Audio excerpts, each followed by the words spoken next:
Je le dis rapidement, mais le dieu du soleil, Nika et Joy Boy sont bel et bien deux personnes différentes, théories encore confirmées. Toutes les semaines, il n'y a que des théories confirmées, je suis trop content les gars. Et du coup, ça ferait, tu vois, un escalier en mode Nika, c'était un géant, Joy Boy, potentiellement un boucanier, et, Luffy, ben, un homme tout à fait normal, tout petit quoi. Du coup, ça fait, vous avez capté, ça fait un escalier.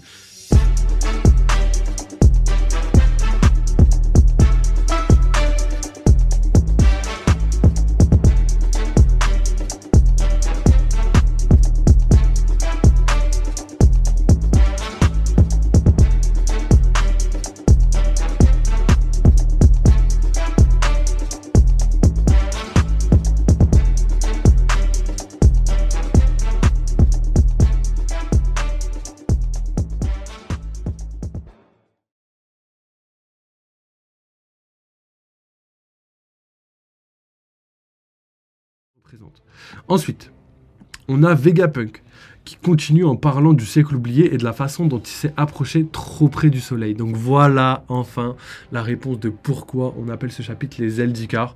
Parce que à force de vouloir avoir trop d'informations, ben, il s'est brûlé les ailes. Le gouvernement mondial l'a cramé et aujourd'hui, malheureusement, il est mort. Donc c'est triste, mais malheureusement c'était prévu.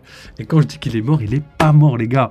Il est pas mort, c'est une certitude maintenant depuis que Mars l'a dit. J'étais sûr aussi qu'il était pas mort bien avant les gars, pour les gars qui sont assidus.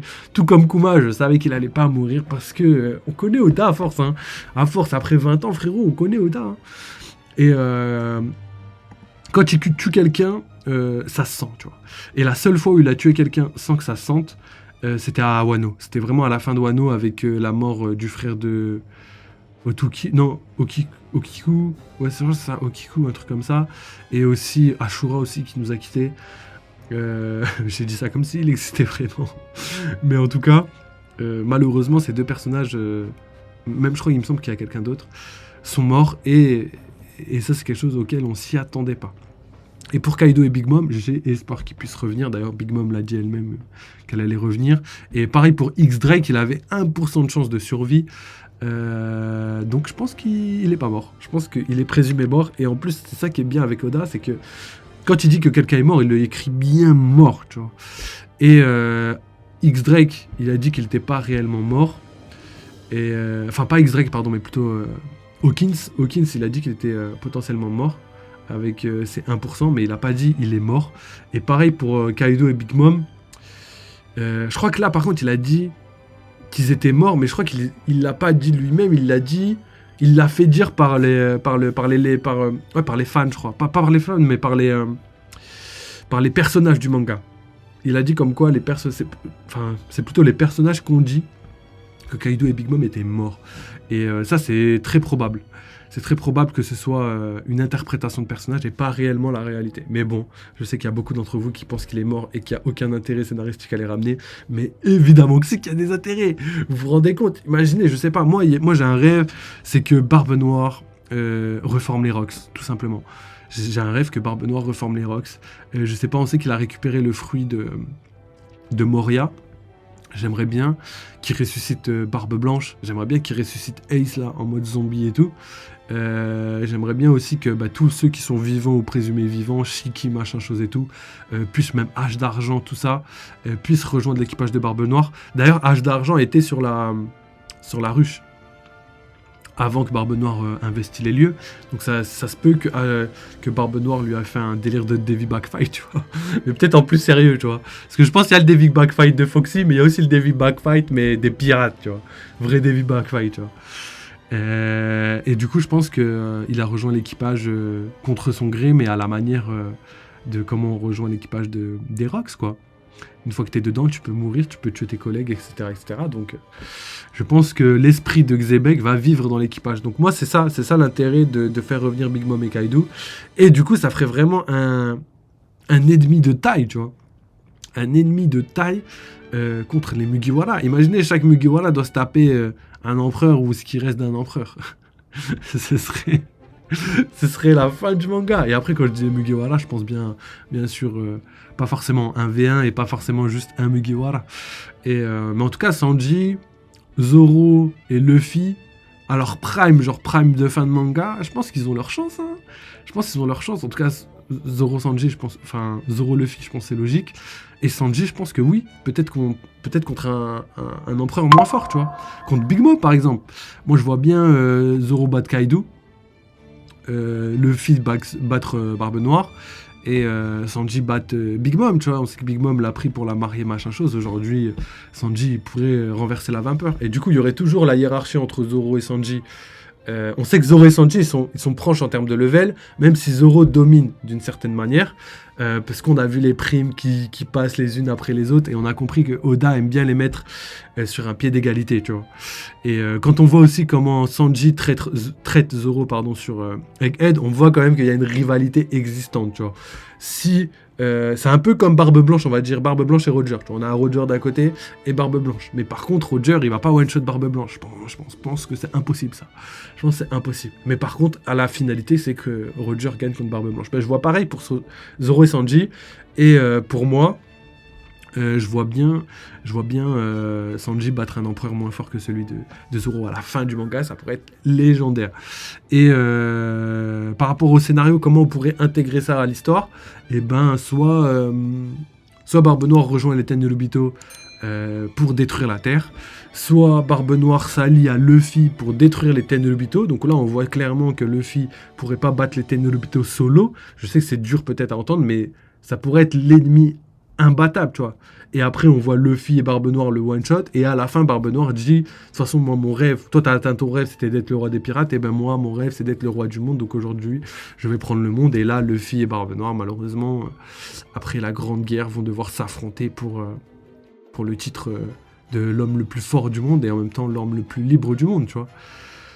Donc, chacun pour leur valeur, le yin et le yang, d'un côté les ténèbres, d'un autre côté la lumière, le noir et le blanc, le bien et le mal. Donc voilà, ça pourrait faire une bonne image. Donc après, c'est un scénario qui traîne dans ma tête comme un autre. Il y en a plein d'autres auxquels One Piece pourrait prétendre à la fin, ou peut-être que tous les scénarios que je dis, eh ben, c'est complètement à côté, et que la fin de One Piece, c'est bien mieux. En tout cas, j'espère juste qu'elle soit pas moins bien, c'est tout.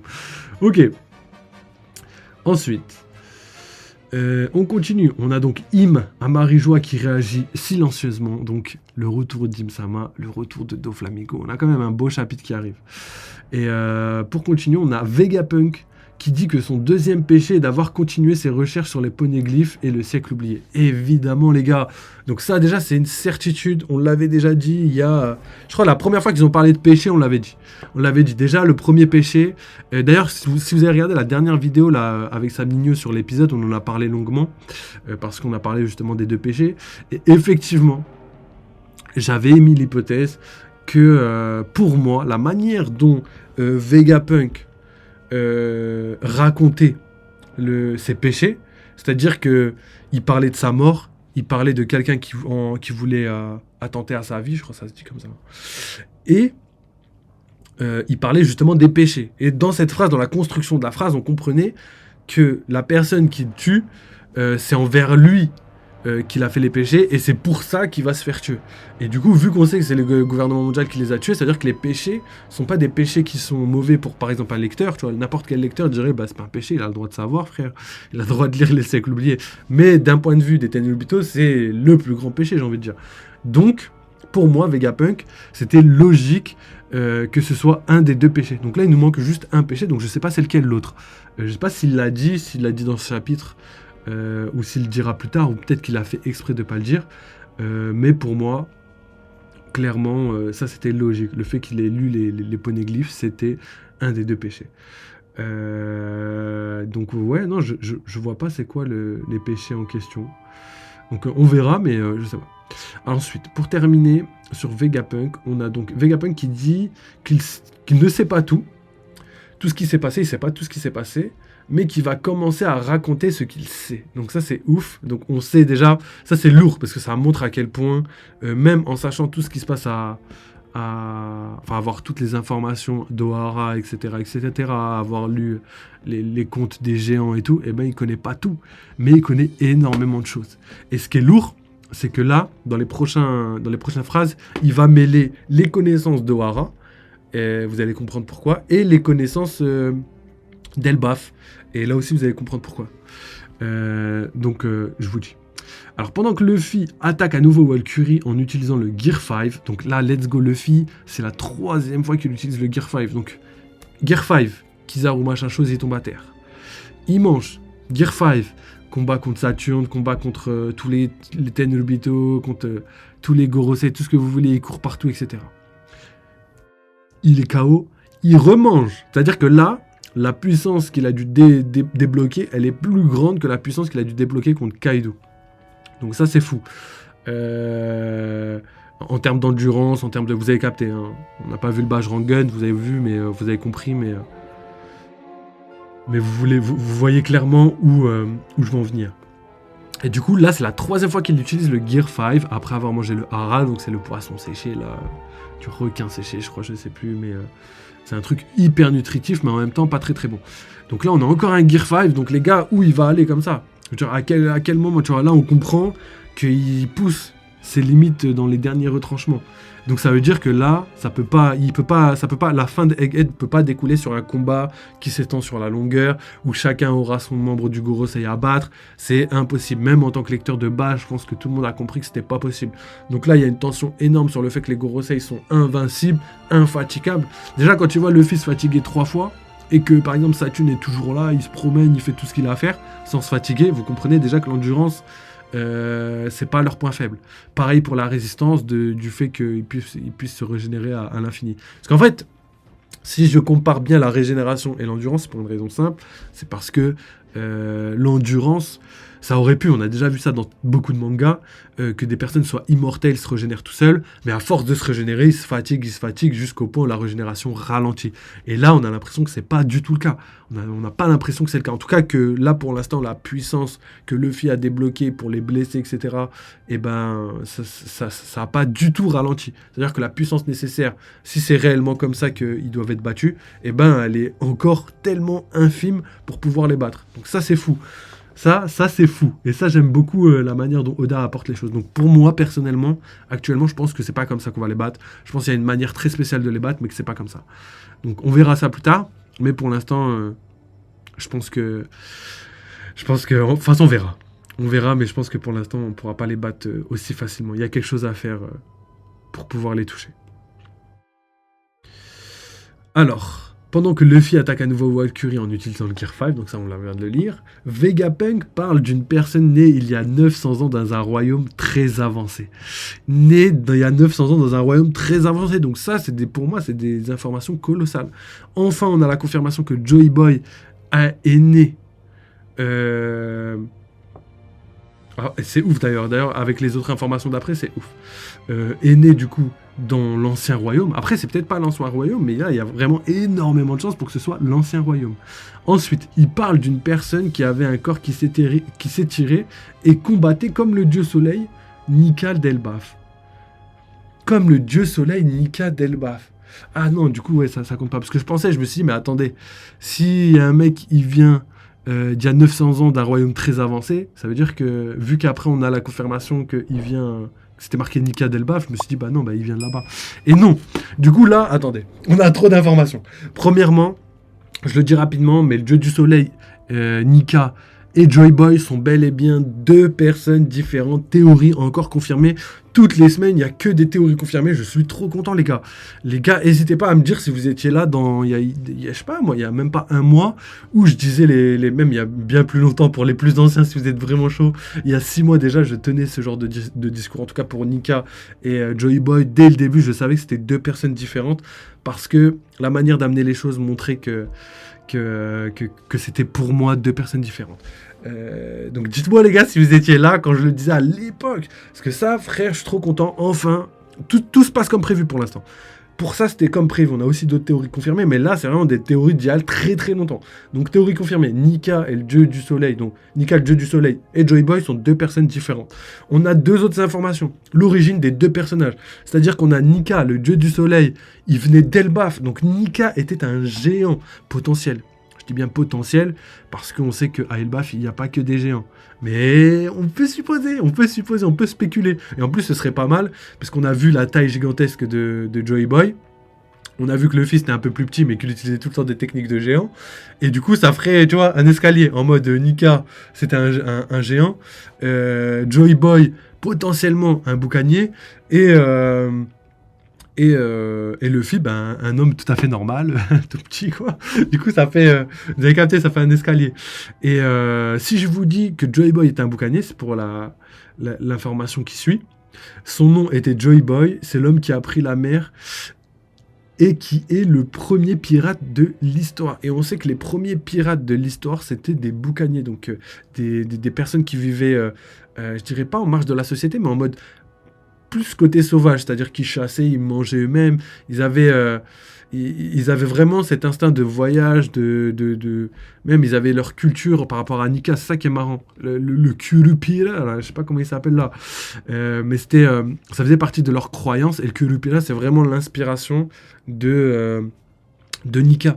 Donc vraiment tout est là depuis le début. On a donc le Curupira, donc le Nika, qui était un petit peu les croyances des boucaniers. Boucanier Joy Boy, boucanier premier pirate, Joy Boy premier pirate. Donc voilà, vous voyez que les cohérences et les révélations commencent à se faire. Pour moi en tout cas, on l'avait déjà dit, mais je crois que je suis pas le seul à l'avoir dit. Il y a beaucoup de youtubeurs qui l'ont dit. Mais par contre pour le dieu du soleil, Nika et Joy Boy, là je suis content parce qu'il y a beaucoup de personnes, vraiment beaucoup de personnes d'ailleurs, les plus célèbres, pensaient que c'était une seule et même personne, et là on a la confirmation du contraire. Je suis trop content, parce qu'en fait quand je suis en désaccord avec les personnes qui sont très très forts là dans le YouTube game de One Piece, et ben ça me fait douter. Je me dis ouais, peut-être qu'en fait c'est peut-être moi qui vois pas les choses, peut-être qu'ils ont bien taffé leur sujet et que moi je suis à côté, mais au final non, on a bien taffé et là on mérite, et là je suis trop content de partager ça avec vous les gars, et n'hésitez pas à envoyer de la force, à envoyer vos théories, à envoyer